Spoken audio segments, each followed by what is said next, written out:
Sekarang Ibu ingin tanya ya, apa sih tanaman lanskap? Siapa yang mau menjawab?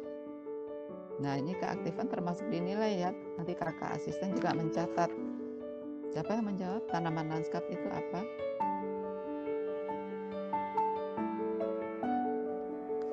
Ayo, nggak apa-apa. Kalau misalnya kurang sempurna nanti kita lengkapi. Saya izin menjawab, Ibu. Muhammad Faris ya, silakan. Kalau menurut saya, tanaman lanskap itu adalah tanaman yang dibudidayakan dengan tujuan tertentu yang memiliki nilai fungsi gitu, baik keindahan, baik apapun itu. Ya, terima kasih jawabannya Faris ya. Jadi dicatat ya kakak asisten. Muhammad Faris ini menyebutkan bahwa tanaman lanskap adalah tanaman yang dibudidayakan untuk mendapatkan fungsi tertentu ya.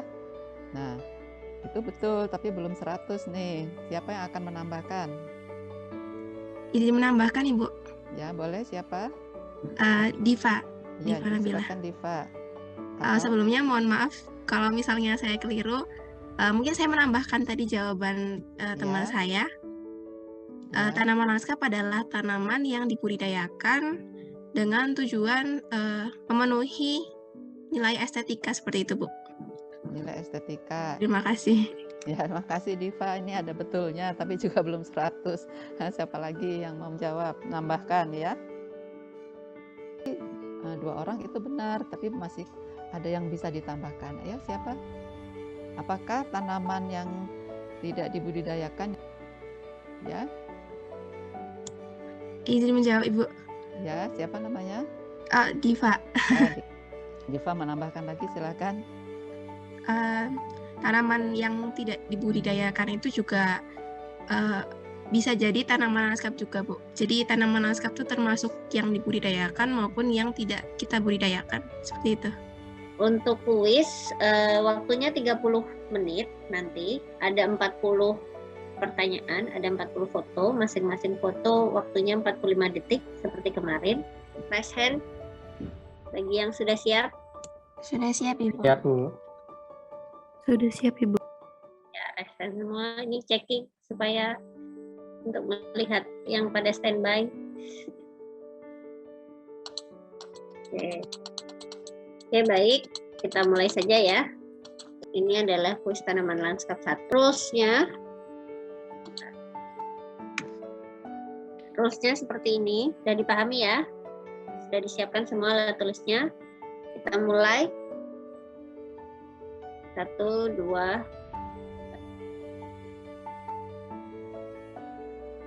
2, 3. Terakhir. Oke, selesai. Mungkin nanti terkait jawaban kuis ini akan saya sampaikan ke Mbak Devi dan Mas Fahmi ya, filenya. Jadi nanti teman-teman bisa sambil koreksi jawabannya sudah benar atau salah untuk persiapan ujian ya.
kita akan memulai dengan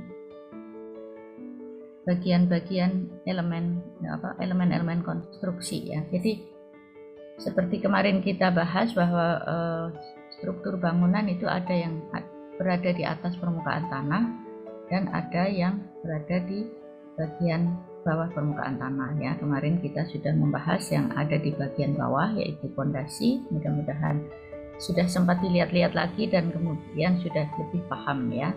Nah, sekarang kita akan masuk membahas mengenai elemen konstruksi. Lihat bagian dari rangka atap gitu ya. Ini adalah bagian pentingnya yaitu kuda-kuda. Oke, kita lihat berikutnya.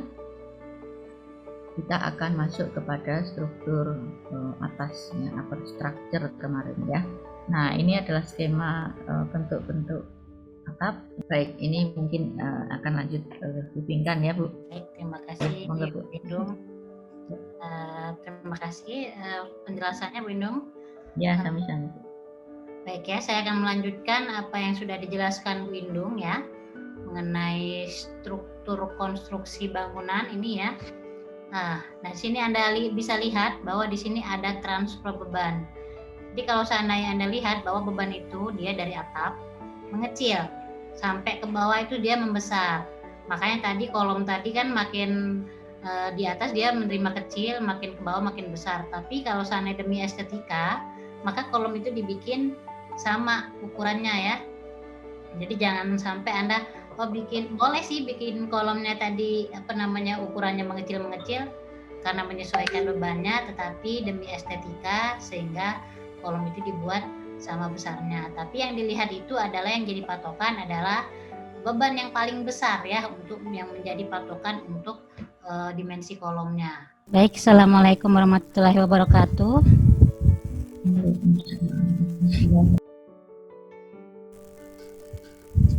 Baik ya, kalau minggu sebelumnya kita sudah belajar mengenai spesifikasi bahan ya, mengenai jadi unsur-unsur dari pembentuk dari material konstruksi itu sendiri ya. Lalu dengan mempelajari mengenai prinsip-prinsip dalam mekanika konstruksi seperti apa ya. Karena kalau prinsip-prinsip itu dia memang berhubungan sama tadi yang yang unsur-unsur penyusunnya tadi seperti berat jenis gitu ya, massa jenis. Nah, ini learning outcomes hari ini diharapkan nanti Anda semua bisa memahami mengenai jenis-jenis material konstruksi ya, terus histori penggunaan materialnya, maksudnya itu kenapa harus digunakan gitu ya, terus aplikasinya itu di bagian hardscape itu di bagian apa saja. Jadi nanti Anda bisa menentukan cocoknya ini untuk hardscape yang bagian ini cocoknya gitu ya, material konstruksinya yang cocok. Tentu saja tidak hanya melihat dari spesifikasi unsur pembentuknya ya, tapi dari kondisi lingkungannya juga seperti apa gitu ya, sehingga nanti Anda bisa mengetahui nih, ini cocok nih, ini kalau seandainya dia di outdoor terus sering kena sinar matahari, hujan dan lain sebagainya, berarti dia cocoknya pakai material ini gitu ya. Nah, itu diharapkan nanti Anda sudah paham gitu ya. Jadi hari ini topik kita mengenai asesmen atau analisis lanskap sejarah dan budaya. Jadi bagaimana kita mengakses, melakukan penilaian ya, atau menganalisis unsur ataupun komponen-komponen yang berkaitan dengan lanskap sejarah dan budaya. Nah, ini penting kita lakukan. Jadi nanti sebelum melakukan asesmen atau analisis, kita harus pahami dulu komponen apa saja yang perlu diakses ya, atau perlu dianalisis. Istilahnya lanskap sejarah atau lanskap budaya, istilahnya cultural world heritage. Karena untuk world heritage sendiri itu ada dua kategori besar ya, meskipun nanti ada mix gitu. Jadi ada natural world heritage dan ada cultural world heritage. Nah, kalau lanskap sejarah dan budaya ini masuk kategori cultural world heritage. Ini ya yang komitinya atau konvensinya ada di UNESCO, berlindung di bawah UNESCO. Kalau nasional di Indonesia itu yang tertinggi peraturannya adalah Undang-Undang Republik Indonesia nomor 11 tahun 2010 tentang cagar budaya. Ya, ini bisa relatif baru. Kalau ini diinisiasi pada tahun 70-an ya, 72 kalau nggak salah ya. Sedangkan ini tahun 2010. Nah, ini sebenarnya sudah merupakan perkembangan sebelumnya, sebelum tahun 80, sebelum Indonesia meratifikasi warisan dunia, konvensi warisan dunia,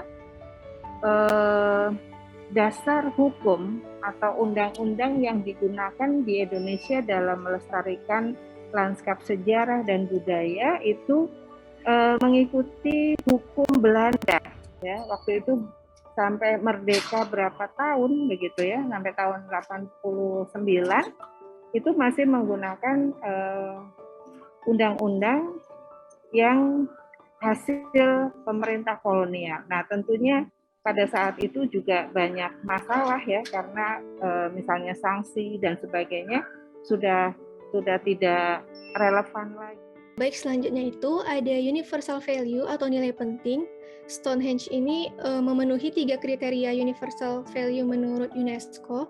Kriteria pertama yaitu merupakan mahakarya kecerdasan kreatif manusia, yang dimana Stonehenge ini menggambarkan kreativitas dan teknologi yang luar biasa di masa prasejarah. Bisa kita lihat karena dia ini termasuk dari lingkaran batu prasejarah yang paling canggih di dunia dan memiliki desain dan teknik unik serta dapat dibedakan berdasarkan fungsi, ukuran, dan jarak pengangkutannya seperti yang sebelumnya sudah dijelaskan. Ini adalah daftar pustaka yang kami gunakan. Sekian dari kelompok 1. Apabila ada salah-salah kata mohon dimaafkan. Terima kasih. Baik, terima kasih informasinya. Ya, itu tadi struktur presentasinya ya, bisa sudah bagus ya, sesuai dengan yang ditugaskan. Jadi gambaran karakteristik dan tentunya keistimewaan ya, dan masuk periode kapan begitu, ini termasuk prasejarah ya, masa Neolitik seperti itu. Kemudian kriteria yang sudah ditetapkan sebagai warisan budaya dunia itu kriteria 1, 2, dan 3.